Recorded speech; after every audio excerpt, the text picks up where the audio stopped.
Je sonne l'alerte auprès des membres de l'ACEP et de l'ensemble des Canadiennes et des Canadiens. Le gouvernement fédéral procède à des coupes massives dans la fonction publique pour soi-disant réduire les coûts. Et par quoi remplace-t-il les emplois supprimés? Par des sous-traitants du secteur privé qui coûtent plus cher et sont moins efficaces que les fonctionnaires qu'ils remplacent. Une IA non éprouvée et haut risque.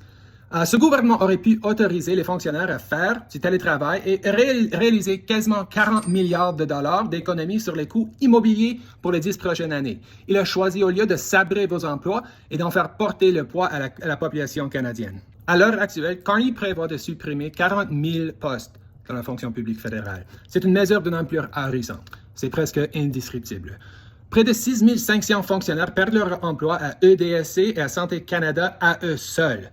Deux ministères qui fournissent des services sociaux et de santé essentiels à des millions de Canadiennes et Canadiens. Que les choses soient claires. Quand on dégraisse la fonction publique, c'est vous, les Canadiennes et les Canadiens, qui en payent le prix.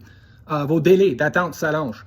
La qualité de vos services se détériore. Vous perdez du soutien. Et vous payez plus cher pour un système qui fonctionne moins bien. Et voici la partie la plus importante de cette vidéo. Si Carney ne forçait pas les fonctionnaires à retourner au bureau, ces coupes ne seraient pas nécessaires. Combien de millions de dollars des contribuables faudrait-il pour financer ce projet? Combien de programmes et de services faudrait-il sacrifier pour ne réussir qu'à faire baisser la productivité des fonctionnaires? Parlons des bureaux eux-mêmes, des souris, des punaises de lit, de la moisissure, des problèmes de chauffage et de climatisation, des employés qui se disputent les bureaux et qui crient pour se faire entendre pendant leur appel Zoom. Ils font du télétravail au bureau. Et tout ça, pourquoi? Pour augmenter le trafic? Pour augmenter les émissions polluantes à Ottawa? Et pour mettre davantage de pression à la situation immobilière de la ville? Chaque employé et chaque contribuable canadien devrait s'inquiéter sérieusement de cette gestion désastreuse de son argent. Nous devons nous mobiliser pour que les choses changent. Si vous êtes membre de l'ACEP, vous pouvez améliorer votre sécurité d'emploi, obtenir le droit au télétravail, protéger le bilinguisme, et bien plus encore lors des négos collectifs de cette année. Mais seulement si vous vous impliquez dès maintenant. Cliquez sur le lien dans notre bio et inscrivez-vous à notre liste d'actions syndicales.